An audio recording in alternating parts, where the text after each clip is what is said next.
भव्येभ्यो भजमानेभ्यो यो ददाति निजं पदं तस्मै श्रीवीरनाथाय नमः श्रीगौतमाय च मोक्षमार्गस्य नेतारं भेत्तारं कर्मभुभृतां ज्ञातारं विश्वतत्त्वानां वन्दे तद्गुणलब्धये अज्ञानतिमिरान्धानां ज्ञानाञ्जनशलाकया चक्षुरुन्मीलितं येन तस्मै श्रीगुरवे नमः। सरस्वती नमस्तुभ्यं वरदे कामरूपिणि विद्यारम्भं करिष्यामि सिद्धिर्भवतु मे सदा।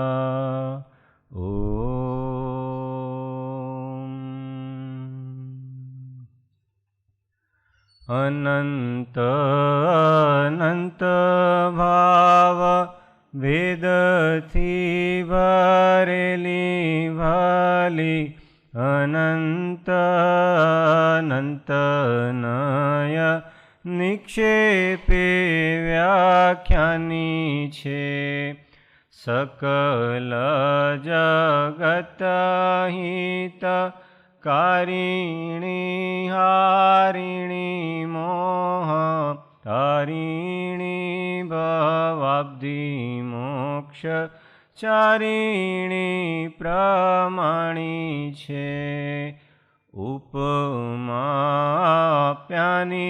जेणे तमारा कविते व्यर्थ आपवाती निजमती मपाई में मानी छे अहो राज चंद्र बाळ ख्याल नथी पामताए जिनेश्वर तणी वाणी जाणी तेणे जाणी छे गुरुराज तणी वाणी जाणी तेणे जाणी छे।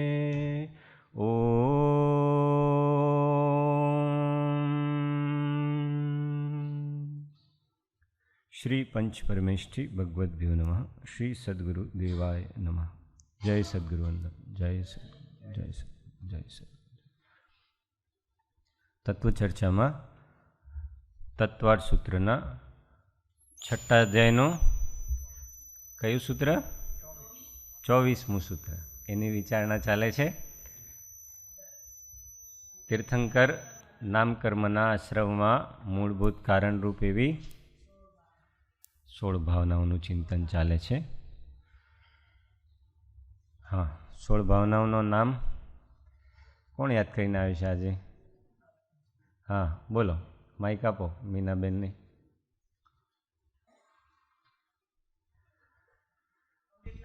हाँ जेटला आवड़े एटला कई वांधो। दर्शन विशुद्धि, विनय संपन्नता, शील, अभीक्षण ज्ञानोपयोग, शील व्रतेषु अनतिचार, हाँ अभीक्षण ज्ञानोपयोग, संवेग, शक्तितः त्याग, शक्तितः तप, साधु समाधि, संघवयावच, अरहंत भक्ति, आचार्य भक्ति, बहुशुद्ध भक्ति, प्रवचन भक्ति, षट आवश्यक, मार्ग प्रभावना अने वात्सल्य। बहुत सरस। अमारा कैंडिडेट अमारा पक्ष में वधे छे, हूँ याद करवावाळा अमारी मेजोरिटी वधे छे। हवे सरस। दररोज कोई ने कोई एक एक नवा नवा 16 भावनाओं नाम याद करीने आवे छे। सारू छे। नाम प्रथम निर्देश छे। नाम याद ना होय कोई वस्तुनु तत्वनु तो एना उपर चिंतन केवी रीते कराय? नाम ख्याल होय तो ए भावनानु के तत्वनु के विषयनु चिंतन करी। खाली नाम खबर होय तो पण क्यारे एना विषय सांभळ्युं ना होय। वैयावच, हवे वैयावृत्ति शुं कहेवाय? बहु आपणे प्रवचन ना सांभळ्या होय पण नाम खबर छे वैयावृत्ति, एना उपर चिंतन करवुं छे तो आपणे जे कर्युं छे ए चिंतन करी शकीए। जे आपणे योगोमां वैयावृत्तिनी प्रवृत्ति करी छे तो जे कर्युं छे के जोई छे ए चिंतन करी शकाय। एटले नाम आवडवा जोईए। आ बधुं बेसिक छे, એટલે બહુ સરસ. હવે કાલે જેને યાદ કરીને આવવાના આજે યાદ કરી લે. આપણે કોઈને વિશેષ કહેતા નથી, પણ એક એક દરરોજ યાદ કરીને આવવા જોઈએ. ચલો, કઈ ભાવનાનું ચિંતન ચાલે છે? શક્તિતઃ તપ. એમાં આપણે બાહ્ય તપોની વિચારણા કરી લીધી છે. 6 પ્રકારના બાહ્ય તપ. નામ એક જણ કોઈ. હા, ચંદ્રિકાબેનને આપો માઇક. ચાલુ.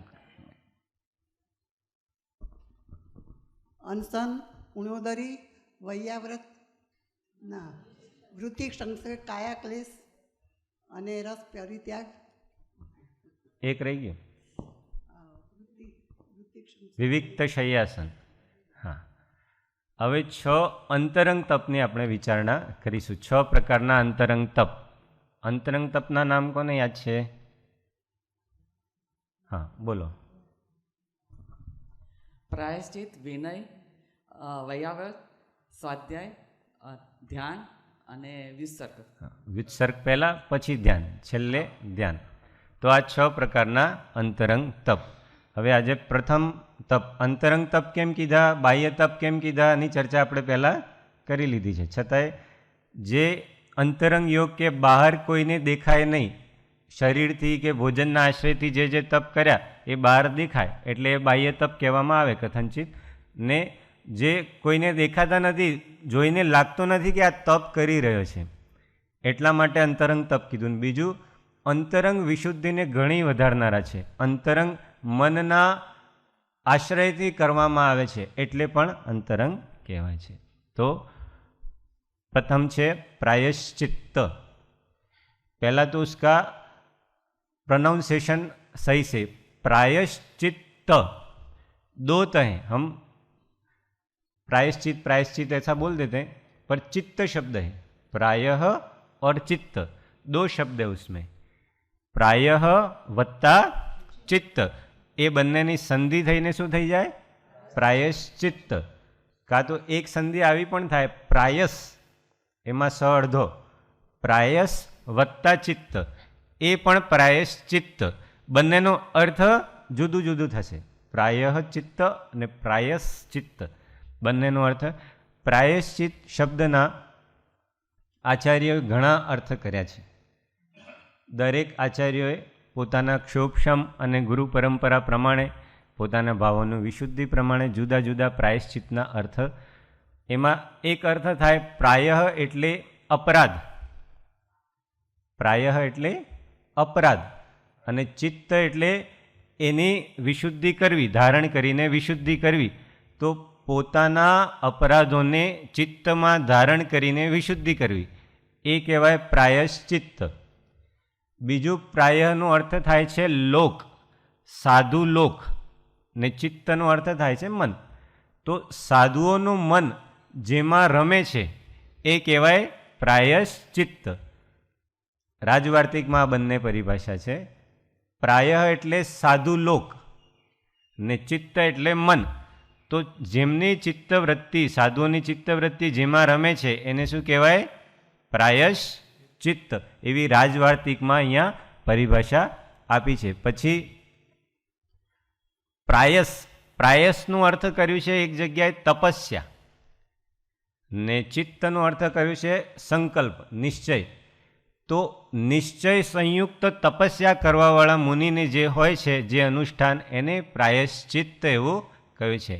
પ્રાયસ એટલે તપસ્યા ને ચિત્ત એટલે નિશ્ચય. તો જે નિશ્ચય સંયુક્ત તપસ્યા કરે છે એને શું કહેવાય? પ્રાયશ્ચિત્ત. બીજું અર્થ કર્યું છે પોતાના પ્રમાદજન્ય દોષોની આલોચના, કે પ્રમાદજન્ય દોષોનો પરિહાર કરવો. પ્રમાદજન્ય દોષોનો પરિહાર કરવો એને શું કહેવાય? પ્રાયશ્ચિત્ત. પ્રમાદ, હવે પ્રમાદ, ખાલી પ્રમાદથી દોષ, તો પ્રમાદમાં શું શું આવી જાય? 15 પ્રકારના પ્રમાદ. કોને કોને ખબર છે? બોલો. નરેશભાઈ માઇક દો. હા, બરાબર છે, માઇક. આ બધું ઘણીવાર આવી ગયું છે પહેલે, એટલે પૂછવામાં આવે છે વારંવાર. 5 વિષય, હમ 5 ઇન્દ્રિયના 5, હમ 4 કથા કસાય, બરાબર. 4 વિકથા હમ અને નિદ્રા અને સ્નેહ. બહુ સરસ, બહુ સરસ. તો આ બધા પ્રમાદમાં આવી જાય. કષાય 4 પ્રમાદમાં આવી જાય, સ્નેહ, નિદ્રા, પંચેન્દ્રિય વિષયોમાં પ્રવર્તન પણ પ્રમાદમાં આવી જાય, વિકથા કરવી એ પણ પ્રમાદમાં આવી જાય. એટલે પ્રમાદજન્ય દોષોનો પરિહાર કરવો, એને અહીંયા શું કીધું છે? પ્રાયશ્ચિત્ત. એવું હવે એમાં કાર્તિકેય અનુપ્રેક્ષામાં તો બહુ સરસ એની ગાથા છે કે જો ચિંતઈ અપ્પાણમ નાણ સરુવમ પુણો પુણો નાણી. જો ચિંતઈ અપ્પાણમ નાણ સરુવમ પુણો પુણો નાણી વિકહ વિરક્ત ચિત્તો પાયચ્છિત્તમ વરમ તસ્સ. વિકહ વિરક્ત ચિત્તો पायच्छित्तम वरम तस्स. कि जे ज्ञानी, जो ज्ञानी आत्मा के स्वरूप का बार बार ज्ञान स्वरूप में बार बार लीन होने का प्रयत्न करता है, विकथा आदि प्रमादों से जिसका चित्त हमेशा विरक्त रहता है, उस ज्ञानी के उत्कृष्ट प्रायश्चित होता है. उत्कृष्ट प्रायश्चित किसके होता है? जो ज्ञानी अप्पाणम नाम नाण सर्वम पुनो पुनो, बार बार अपने ज्ञान स्वरूप आत्मा का जो बार बार स्मरण करता है, उसमें लीन होने का प्रयत्न करता है, और विकथा आदि प्रमादों से जिसका चित्त विरक्त हुआ है, ऐसे ज्ञानी को वरम पायच्चित्तम मतलब उत्कृष्ट प्रायश्चित होता है. ऐसा कार्तिकेय अनुप्रेक्षा में प्रायश्चित किसके होता है उसका वर्णन किया है. फिर ये सब तो हमने व्यवहार से प्रायश्चित की परिभाषाएं देखी. निश्चय से प्रायश्चित की क्या परिभाषा होगी? विचारो. निश्चय थी प्रायश्चित कोने कहिए?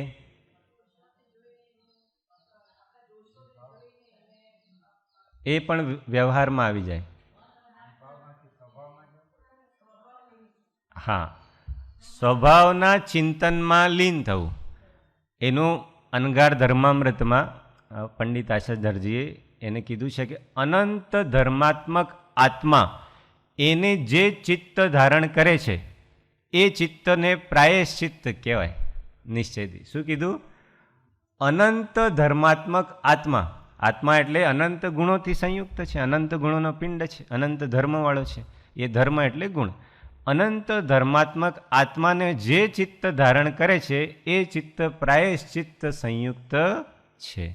એટલે શોર્ટમાં પોતાના જ્ઞાન સ્વરૂપને જે ધારણ કરે છે, વિભાવોને દૂર કરીને સ્વભાવરૂપ જ્ઞાનને જે ધારણ કરે છે, જ્ઞાન સ્વભાવને ધારણ કરે છે, એ પ્રાયશ્ચિત્ત સંયુક્ત કહેવાય છે. તો આ નિશ્ચયથી અને વ્યવહારથી બધી પરિભાષાઓનો સાર શું છે? પોતાના અપરાધોની શુદ્ધિ કરવા માટે જે અનુષ્ઠાન કે ક્રિયા કરવામાં આવે છે એને પ્રાયશ્ચિત કહેવાય છે. શું?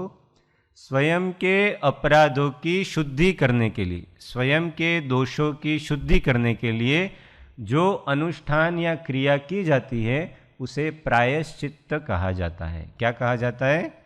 प्रायश्चित्त. तो स्वयं के अपराधों की शुद्धि. अब इसमें प्रायश्चित के बहुत सारे भाग दिए हैं. मुख्य रूप से तत्वार्थ सूत्र के 9वें अध्याय का 22वां सूत्र है जिसमें प्रायश्चित के प्रकार बताए. 9वें अध्याय का उसके कितने 9 भेद बताए. कितने? प्रायश्चित के 9 भेद. हमने पढ़े हैं पहले? कभी पढ़े हैं? याद नहीं है पर हमने पढ़े हैं और इसकी परीक्षा भी दी है. तो तत्वार्थ सूत्र की परिभाषा नहीं दी है पर 12 प्रकार के तप का वर्णन हमने सम्यक तप में पढ़ा है.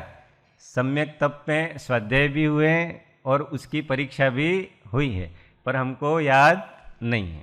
कोई बात नहीं, हम फिर से वो जो धूल जम गई है उसको थोड़ा उड़ा देते हैं, रिवीजन कर लेते हैं. तो सूत्र है आलोचन प्रतिक्रमण तद उभय विवेक व्युत्सर्ग तपश्चेद परिहारोपस्थापना. ऐसा तत्वार्थ सूत्र का सूत्र है. उसमें आलोचना के 9 भेद बताए. पहला भेद प्रायश्चित के 9 भेद। आलोचना, कौन सा? आलोचना अपन हर 14 को करते हैं। फिर दूसरा भेद है प्रतिक्रमण। क्या भेद है? प्रतिक्रमण। फिर तीसरा भेद है तद उभय, मतलब आलोचना और प्रतिक्रमण दोनों, तद उभय। इसकी जगह कहीं कहीं प्रत्याख्यान ऐसा भी भेद आता है, आलोचन प्रतिक्रमण प्रत्याख्यान, अथवा आलोचन प्रतिक्रमण तद उभय, ऐसा। तो ये 3। फिर चौथा है विवेक, फिर 5वां व्युत्सर्ग, फिर छठा तप, फिर छेद, फिर परिहार, और फिर अंतिम उपस्थापना। फिर से आलोचन, प्रतिक्रमण, तद उभय, विवेक, व्युत्सर्ग, तप, छेद, परिहार और उपस्थापना। तो ये प्रायश्चित के 9 प्रकार तत्वार्थ सूत्र में बताए। अपन एक एक प्रकार लेते हैं।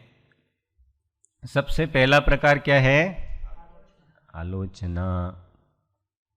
प्रायश्चित में सबसे बड़ी चीज क्या है कि अपने हृदय में उसके बिना ये कुछ गुण नहीं हो तो उसके बिना प्रायश्चित लेना निरर्थक है। सबसे पहला गुण सरलता, ऋजु भाव, मन वचन काया के योगों की एक रूपता।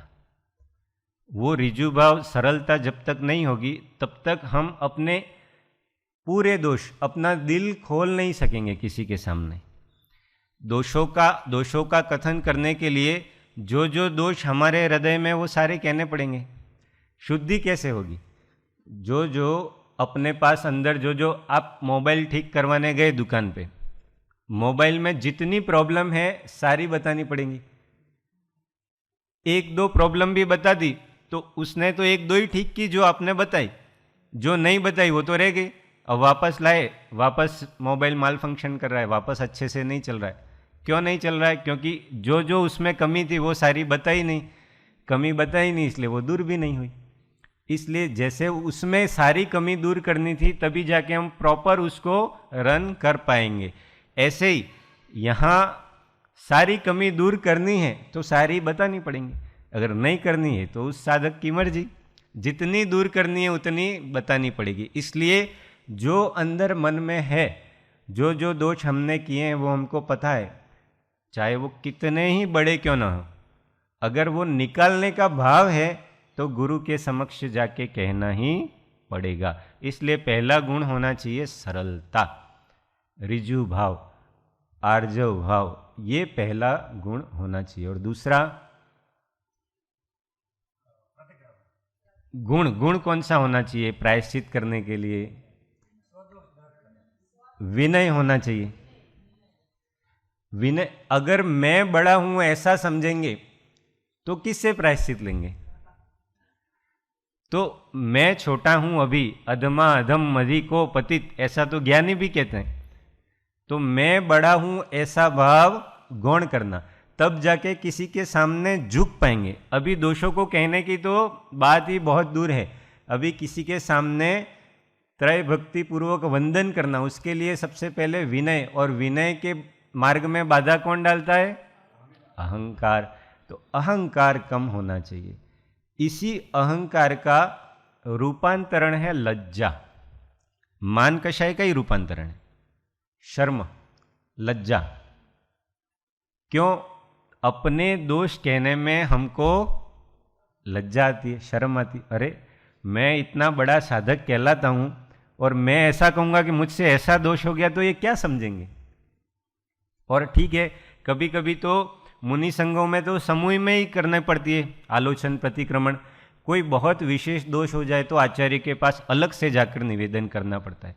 समूह में तो कहने में बहुत शर्म आती है कि क्या समझेंगे लोग मेरे बारे में कि मेरे से ये दोष हो गया।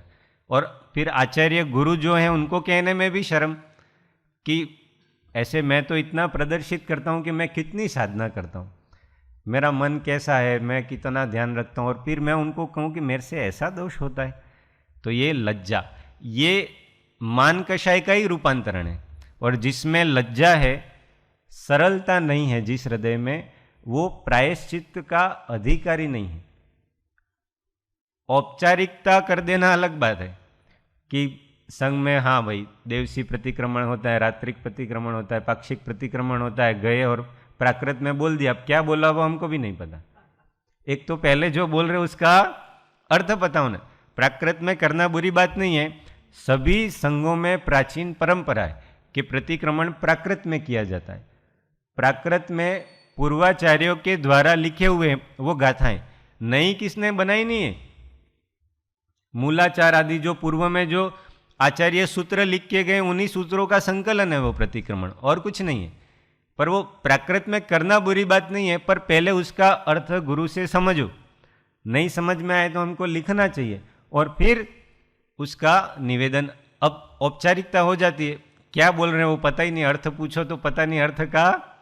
और प्राकृत के शब्द ऐसे हैं कि शब्द के आधार पे आप अर्थ निकालने जाओ तो निकलता नहीं है, और हम उस भाषा से परिचित नहीं है, तो हमें उस भाषा से परिचय बढ़ाना चाहिए। और ऐसा हो तो प्राकृत के अलावा अपनी जो देश भाषा है उसमें भी आलोचना करनी चाहिए, हिंदी अथवा गुजराती या जो भी क्षेत्रीय भाषा है उसमें, जिसमें हमको ज़्यादा भाव आए।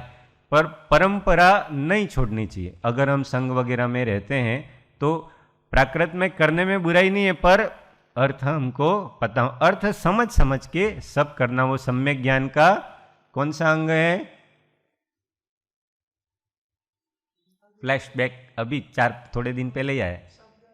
शब्द शुद्धि और अर्थ शुद्धि सम्यक ज्ञान के आगे के दो अंग हैं, तो शब्दाचार अर्थाचार उस पूर्वक करना चाहिए, नहीं तो वो सम्यक ज्ञान की श्रेणी में नहीं आता है। इसलिए ये दो, लज्जा का परिहार, अहंकार का परिहार और असरलता मायाचारी का परिहार, इन तीन दोषों को दूर करें, तब जाके हम वास्तव में आलोचना या संपूर्ण प्रायश्चित्त के अधिकारी होते हैं।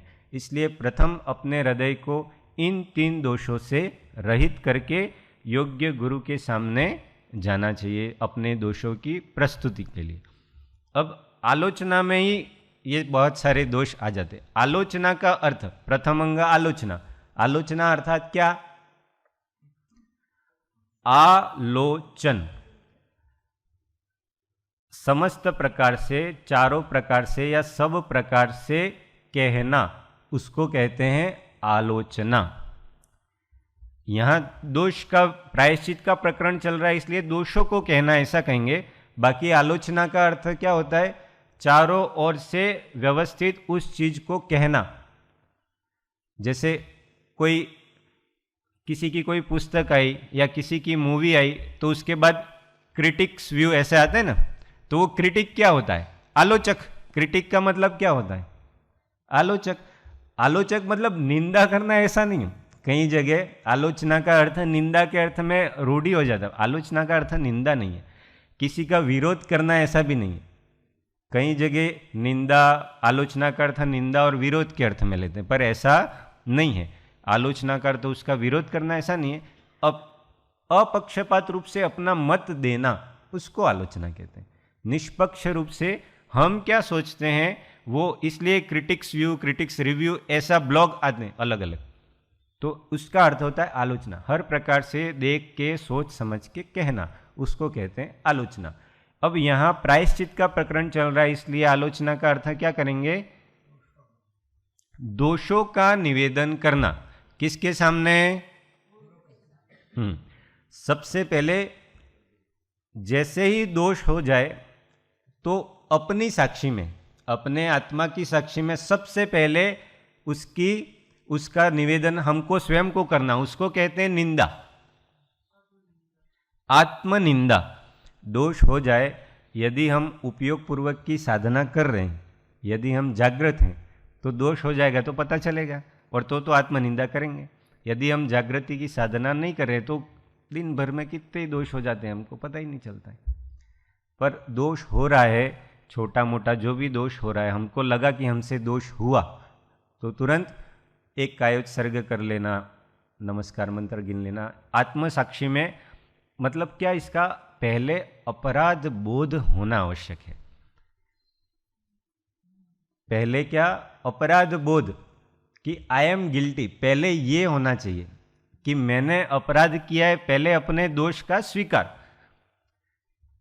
उस दोष का प्रतिभाग बहुत सारा तो स्वीकार भाव से ही नष्ट हो जाता है। हमने पहले दोष कर लिया और उस दोष का कई बार दोष तो हम कर देते हैं, पर समझ और दृष्टि उतनी होती नहीं है, तो उस दोष को गुण रूप समझने लगते हैं। हाँ, स्वयं तर्क करेंगे और तर्क करके उस दोष को सही साबित कर देंगे कि ये दोष नहीं है।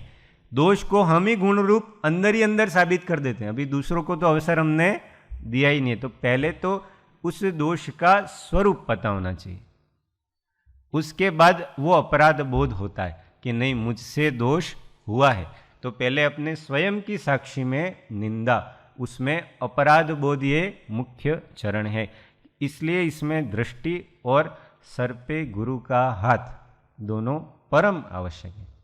दृष्टि भी गुरु से ही प्राप्त होती है और सर पर गुरु का हाथ दोनों। नहीं तो दोष हुआ पर उस दोष का स्वरूप पता नहीं होने के चक्कर में या तो वो दोष होके चला गया, हमको पता ही नहीं चला, या उस दोष को हमने अपने मन में तर्क वितर्क करके गुण का स्वरूप स्वच्छंद में प्रवर्त गए, पर स्वच्छंद को जिन आज्ञा का नाम दे दिया। अब हुआ तो हमसे दोष, पर हमने उसको गुण रूप में बदल दिया।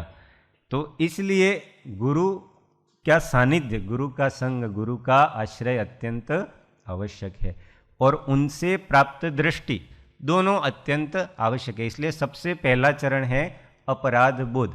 स्वयं को समझ में आना चाहिए कि मुझसे दोष हुआ है, तभी अपना स्वीकार होगा और तभी वो सर्वप्रथम निंदा करेगा।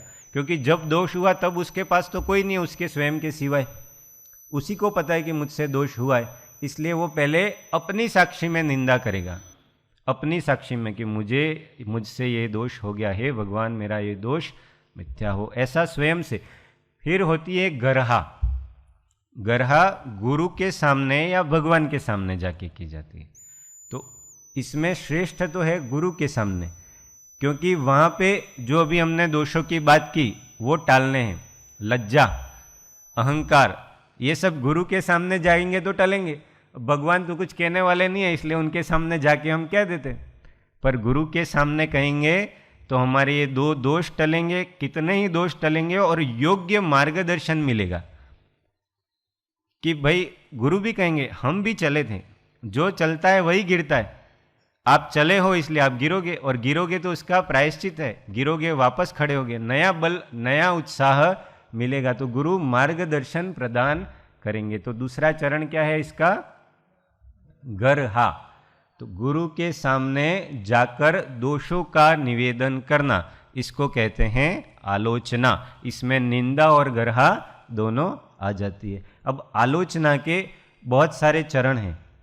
आलोचना के अतिचार कहते हैं उसको, आलोचना के दोष, वो अपन ये पहले प्रायश्चित के प्रकार समझ लेते हैं, उसके बाद आलोचना के क्या क्या प्रकार है वो या फिर अभी विषय चल रहा है तो पूरा ही कर लेते हैं, फिर प्रायश्चित का भी समझ लेंगे। अब आलोचना के 10 अतिचार कहें, कितने? 10 अतिचार, 10 दोष। ये हमको रियलाइज होगा कि हम क्या क्या करते हैं। अगर हमने कभी आलोचना प्रतिक्रमण गुरु के पास की होगी, जिन जिन साधकों ने की होगी, उनको समझ में आएगा कि ये दोष लगते हैं, ये अतिचार लगते हैं। तो आचार्य महाराज ने ये 10 दोष बताए हैं। पहला दोष है आकंपित दोष। कौन सा? आकंपित दोष। बोलिए सब, आकंपित दोष। हाँ, इसलिए वो नाम क्या है और उसका प्रोनाउंसिएशन हमको ख्याल में है। आकंपित दोष में क्या होता है कि गुरु के हृदय में अपने लिए पहले दया भाव उत्पन्न करना, उनकी सेवा शुश्रूषा। जब हमको प्रायश्चित लेना है तो पहले गुरु के पास जाना और गुरु के मन में अपने लिए पहले दया उत्पन्न करना, अपने लिए अपना श्रेष्ठ, मैं कितना श्रेष्ठ हूँ, मेरा आचरण कितना श्रेष्ठ है, वो कैसे उनकी वैयावृत्ति करना अच्छे से। जब प्रायश्चित लेना हो, दोष का निवेदन करना हो तब, या फिर गुरु को कोई अच्छा सा शास्त्र जो उनको अच्छा लगता हो, उनको आवश्यकता हो ऐसा शास्त्र भेंट करना, पिच्छी कमंडल आदि श्रावकों से दिलवाना, ऐसा गुरु के एक प्रकारे लॉच आपकी रिश्वत देना, ऐसा हो गया, इसका भाव ऐसा ही हो गया। वहाँ ऐसा कुछ होता नहीं, पर इसका भाव कि गुरु के पास जाके क्यों ऐसा करता है साधक? વિનય વધારવા માટે નહીં, પ્રાયશ્ચિત ઓછું મળે એટલા માટે. માયાચારીનો પ્રકાર છે. આપણે જે આ ત્રણ સરળતા, પેલું આપણે સરળતા, વિનય અને લજ્જા રહિતપણું, એ આપણે જે વિચાર્યું એમાં એક આ દોષ આવી જાય કે मायाचारी है सहित कि मुझे कम प्रायश्चित मिले दूसरों से, इसलिए पहले गुरु के मन में हाँ करुणा भाव, इसलिए आलोचना का पहला दोष कहा आकंपित दोष. दूसरा दोष कौन सा? अनुमानित दोष. कौन सा? अनुमानित दोष. अब पहले गुरु के पास जाना और गुरु को अपनी जो शारीरिक मानसिक प्रकृति है उससे बार बार अवगत कराते रहना कि मैं कितना कमज़ोर हूँ, मेरे से उपवास आदि होते नहीं है, मेरा मन भी बहुत से कच्चा है, बहुत ज़्यादा बड़े बड़े तप मैं कर नहीं सकता हूँ. ऐसा गुरु को एक बार पाबंद कर देता है. वो जाके अपनी प्रकृति बार बार प्रस्तुत करता है ताकि गुरु के दिमाग में रहे कि नहीं, इसको कम प्रायश्चित देना चाहिए. तो ये कौन सा दोष हो गया? गुरु के सामने इसमें आप बहुत करुणावान हैं और मैं तो कैसा हूँ, ऐसा करके अपना पूरा मानसिक शारीरिक जो उसकी कमजोरी है उसको प्रस्तुत करना और फिर आलोचना करना ताकि जब बाद में इसका प्रायश्चित रूप में मुझे कुछ भी मिले तो वो कम मिले. तो ये दूसरा दोष कौन सा हो गया? अनुमानित दोष. अब बधामा आलोचना बधा दोष में बधा दोष आवशे. तीसरा दोष है यद दृष्ट, जिसको दृष्ट दोष भी कहते हैं. दृष्ट या यद दृष्ट. य अर्धो द पछी दृष्टि न द्र पछी अर्धो श न ट. यद दृष्ट दोष. अब यद दृष्ट दोष में क्या हुआ? जो दोष करते हुए हमको किसी ने देख लिया है, हमको किसी ने देख लिया है, जो दोष दूसरों के द्वारा देखे गए केवल उन्हीं दोषों को कहना, और जो अदृष्ट दोष जो नहीं देखें वो दोष नहीं कहना. समूह में करेंगे गुरु के पास, तो गुरु के पास तो सारी सूचनाएं पहुंच जाती है कि भाई इसने कौन कौन सा दोष किया, इसलिए वो सोचता है कि आसपास लोगों ने देखा है, दूसरे साधुओं ने, दूसरे साधकों ने देखा है, इसलिए जिन्होंने दो देख लिया वो मैं क्या देता हूँ, बाकी जो नहीं देखा है वो नहीं. इसमें भी कौन सा मायाचारी आती है?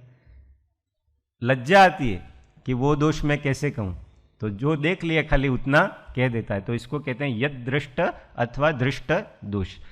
फिर है बादर दोष. कौन सा? स्थूल. जो बड़े बड़े स्थूल अतिचार, बड़े मतलब यहाँ गंभीरता से बड़े नहीं, सामान्य पर स्थूल अतिचार के जो दिन भर की क्रिया में बहुत बार सबके लगते हैं, ऐसे स्थूल अतिचार जो हमारे भी लगते हैं और दूसरे साधुओं के लगते हैं, ऐसे केवल स्थूल अतिचारों को कहना और सूक्ष्म जो अतिचार लगे उनको नहीं कहना. तो इसको कहते हैं बादर दोष. कौन सा दोष? बादर दोष. फिर आता है सूक्ष्म दोष. अब इसमें थोड़ा अलग. सूक्ष्म दोष में जो बड़ा बहुत महादोष हुआ है, कोई हमसे महापाप हो गया है, वो नहीं कहना. और सूक्ष्म छोटे मोटे पाप, छोटे मोटे दोष हो गए हैं, व्रत में चर्या में कुछ छोटा मोटा कुछ हो गया है तो वो कह देना. तो इसको कहते हैं सूक्ष्म दोष. हाँ, महादोष नहीं कहना, महापाप नहीं कहना, और छोटा मोटा कुछ हुआ है तो वो निवेदन कर देना, इसको सूक्ष्म. फिर कहते हैं प्रच्छन्न दोष. प्रच्छन्न, गुप्त. प्रच्छन्न अर्थ था गुप्त. प्रच्छन्न दोष. अब वो जो सूक्ष्म दोष था उसमें क्या था? बड़ा दोष मैं कहूँगा तो बड़ा प्रायश्चित मिलेगा, इसलिए वो बड़ा दोष उसमें नहीं कहता है. बड़ा प्रायश्चित अर्थात क्या? संघों में बड़ा प्रायश्चित मतलब दीक्षा छेद हो जाना, कुछ समय के लिए दीक्षा ही छेद कर देना, ये बहुत बड़ा प्रायश्चित माना. उपवास आदि तो सामान्य उनका अभ्यास होता ही है करने का, पर दीक्षा को ही छेद कर देना. दीक्षा छेद करने के बाद वापस कब दीक्षा देंगे वो पता नहीं, और जब नई दीक्षा देंगे तो उनके बाद जितने भी दीक्षित मुनि हैं उन सबका उनको विनय करना पड़ेगा. अभी तक जिनका जो उनका विनय करते थे, वो जिनको पढ़ाते थे, दीक्षा छेद करने के बाद छेद अवस्था में भी उनका और वापस पुनर्दीक्षित करने पर भी उनका विनय करना पड़ता है। तो ये ऐसे बड़े बड़े प्रायश्चित भी दिए जाते हैं।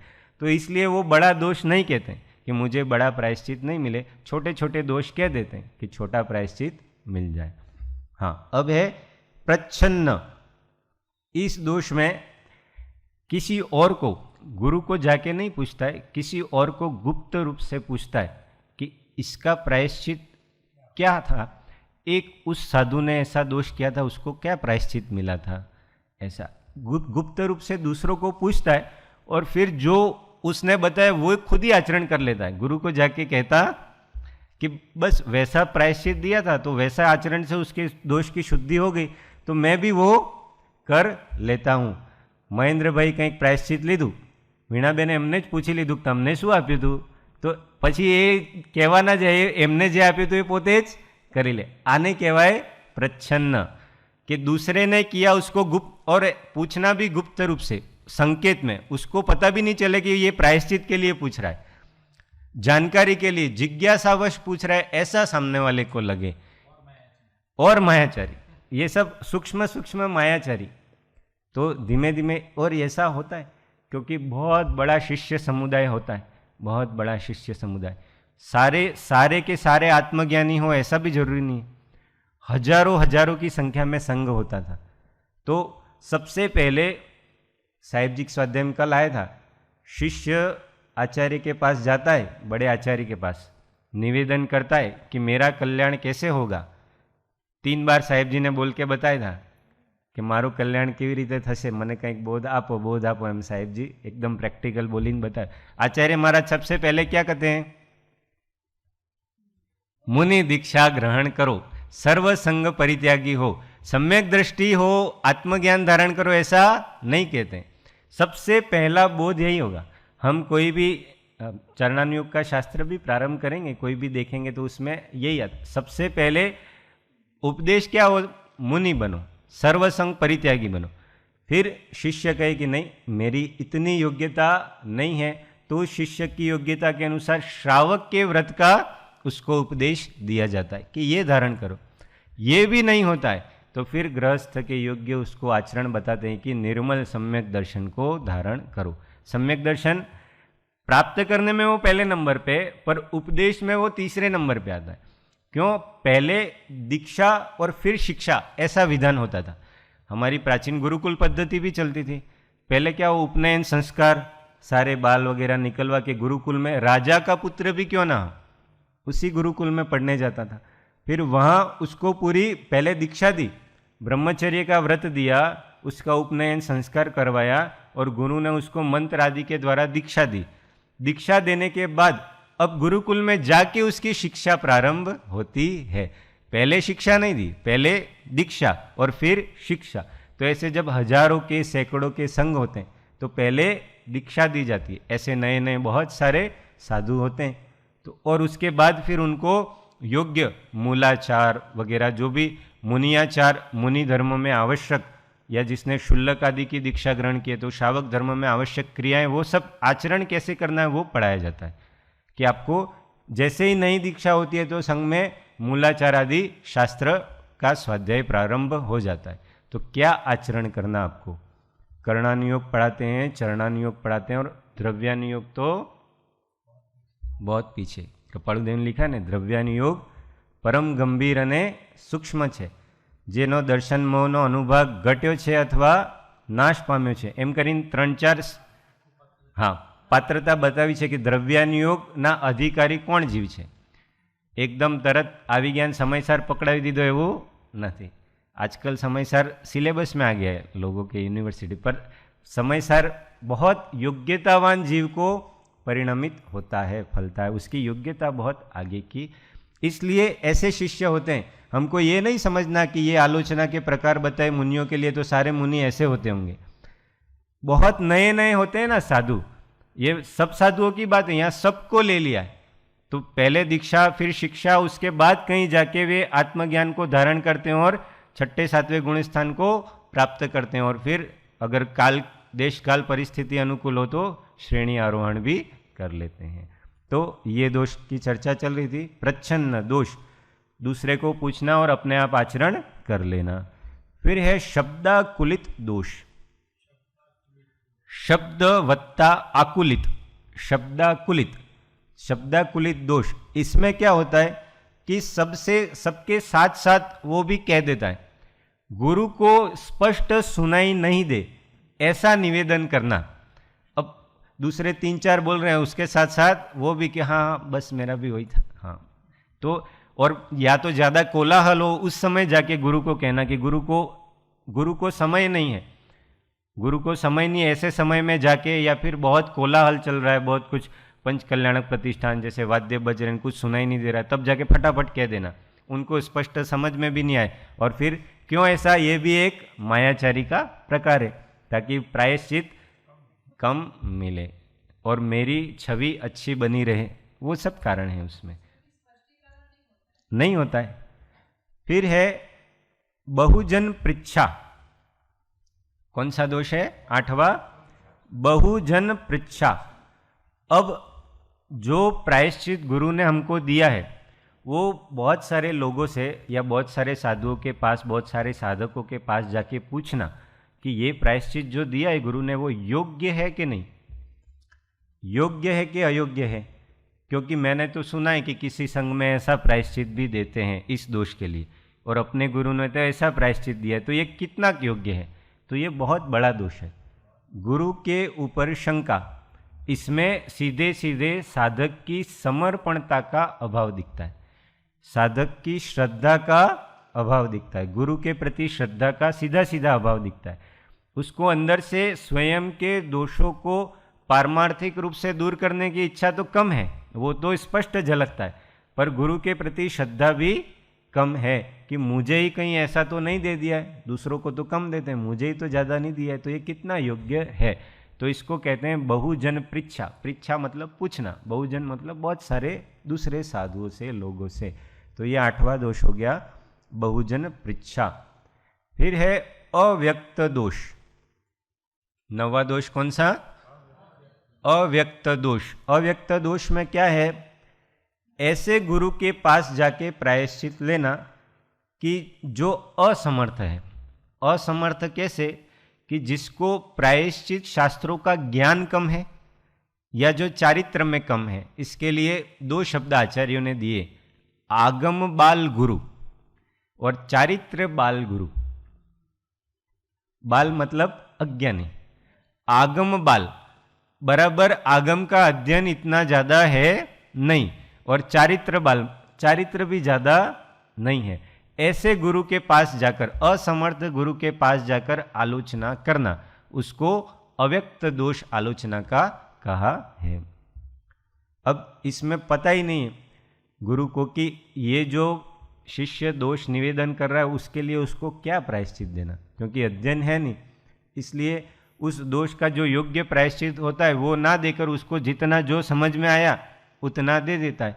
तो इसमें गुरु का भी अकल्याण है और शिष्य का भी अकल्याण है। दोनों का अकल्याण होने से इसको आलोचना में दोष के रूप में लिया है। फिर अंतिम है तत्सेवी दोष। तत्सेवी, तत्सेवी, उसी का सेवन करने वाला, एज द नेम सजेस्ट, तत्सेवी। तो ऐसे के पास जाकर आलोचना करना जो खुद उस दोष से युक्त है जो हम कहने जा रहे हैं। हमसे कोई भूल हुई, हमसे कोई दोष हुआ, उस दोष का कथन उसी के पास जाकर करना जो खुद उस दोष से सहित है, उस दोष का सेवन कर रहा है। अब जो स्वयं उस दोष से पीड़ित है, उस दोष को कर रहा है, वो क्या प्रायश्चित देगा? वो प्रायश्चित के योग्य नहीं है। तो इसमें ऐसा बताया कि गुरु के पास न जाकर शास्त्र ऐसे बड़े, अपने से बड़े साधु के पास जाता है जो स्वयं उस दोष से सहित हो, ताकि प्रायश्चित हमको बराबर, क्योंकि वो हमारे अतिचार जानते हैं, वो हमारी प्रकृति जानते हैं, हम दोनों की प्रकृति मिलती जुलती है, इसलिए हम उनके पास। ये सब क्या होता है? जब दोषों को पारमार्थिक रूप से दूर करने का हमारा अभिप्राय, हम चाहते नहीं वास्तव में ये दोष हमारे आत्मा से निकले, तो इसमें मुमुक्षुता की कमी। अब हम अपनी चर्चा करते हैं साधुओं की। ये जो दोष हैं वो सब हमारे जीवन में भी हमको लगा लेने की, हम कहाँ कहाँ कितने कितने पानी में है, इनमें से हम में कौन सा दोष है। पहला, स्वयं अपराध बोध होना चाहिए हमें दोष का, तब जाके तो हम आलोचना करने में समर्थ है। दूसरा, दोषों को निकालने की अंदर से पारमार्थिक भावना, उसी को कहते हैं मुमुक्षुता। मुक्त होने की भावना। मुक्त किससे होना है? दोषों से ही तो मुक्त होना है। तो वो मुक्त होने की भीतर से सच्ची यथार्थ भावना होनी चाहिए, वही साधक प्रायश्चित कर सकता है। अगर अंदर से भावना नहीं है कि ये दोष मेरा दूर हो, वो साधक प्रायश्चित के योग्य नहीं है। कभी कभी दोष हो जाते हैं, निर्दोष केवल एक ही है। कौन है? जो सर्व दोष से रहित, बाकी सब दोष सहित हैं। इसलिए अपने को ऐसा नहीं समझना चाहिए कि मैं तो बहुत दोष युक्त हूँ न, वो बहुत निर्दोष है। सब अधमा अधम अधिको पतित सकल जगत में हुई, ऐसा ज्ञानी को भी ऐसी भावना करने का निर्देश दिया है। तो सभी दोष युक्त हैं और अपने दोष का परिमार्जन करने के लिए ये अत्यंत आवश्यक सोपान है साधना का, जिसको प्रायश्चित्त कहते हैं। प्रायश्चित्त के अभाव में लिए हुए व्रत भंग माने जाते हैं। हमने कोई नियम लिया या व्रत लिए और हम उसका प्रायश्चित रेगुलरली नहीं लेते, प्रतिक्रमण आलोचन करके उसका प्रायश्चित अपने आप से लेने की और भगवान के सामने लेने की बात नहीं है। जिनसे हमने व्रत नियम लिए हैं उन गुरु के पास जाके प्रायश्चित लेने की बात है। और वो गुरु ना हो तो जो दूसरे गुरु हों, योग्य गुरु, उनके पास जाके ऐसा कथन है कि प्रायश्चित ना लेना व्रत भंग। हम व्रत लिए, व्रत बराबर पाल भी रहे, पर हम प्रायश्चित कभी नहीं लेते हैं। आलोचना प्रतिक्रमण करके गुरु के पास प्रायश्चित नहीं लेते हैं तो वो व्रत भंग के समान ही है। वो व्रत हमारा, हमको वापस व्रत धारण करना पड़ेगा। गुरु के पास जाके पुनः सारी आलोचना करके गुरु को निवेदन करना पड़ेगा कि इतने समय से मैंने प्रायश्चित नहीं लिया है, मैं अजागृत था, मुझे पुनः प्रायश्चित देकर व्रतों में स्थिर कीजिए। पर यह कब होगा?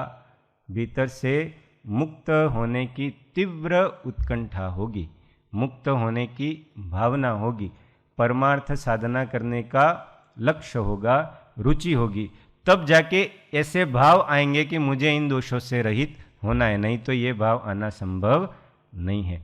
इसलिए ये आलोचना के हमने इतने दोष देखे। हाँ, 2 मिनट में हम दूसरा देख लेते हैं। प्रतिक्रमण। प्रतिक्रमण का अर्थ मिच्छा में दुक्कड़म।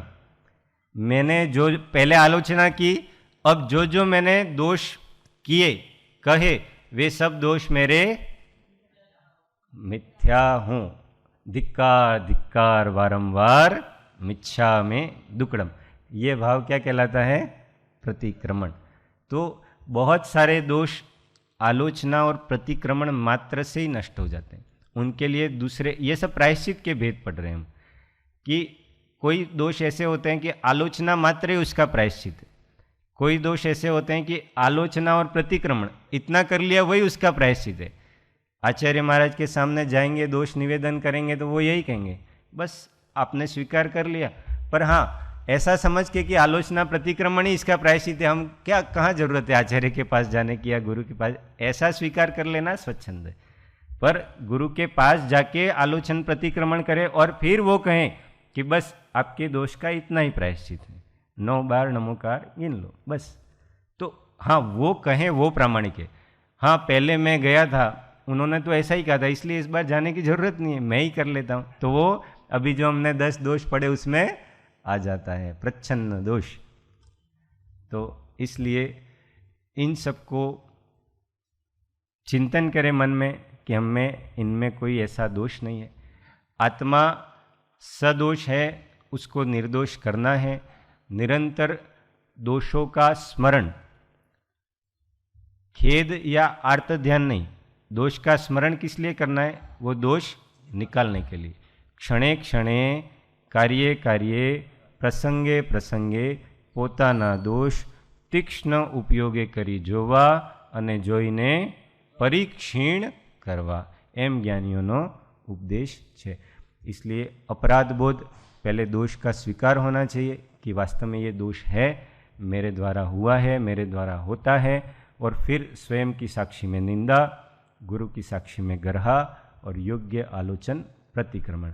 आगे के भेद हम कल देखेंगे।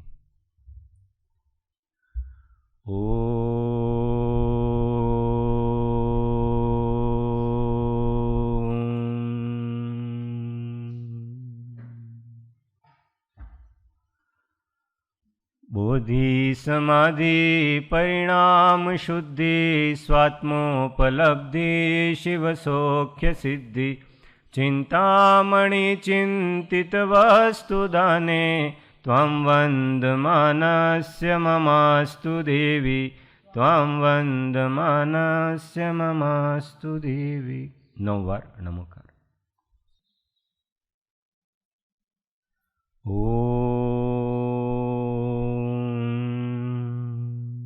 बोलो द्वादशांग जिनवाणी माता की, सद्गुरु देव की, परम कृपाळु देव की जय। सद्गुरु जय सद्गुरु जय।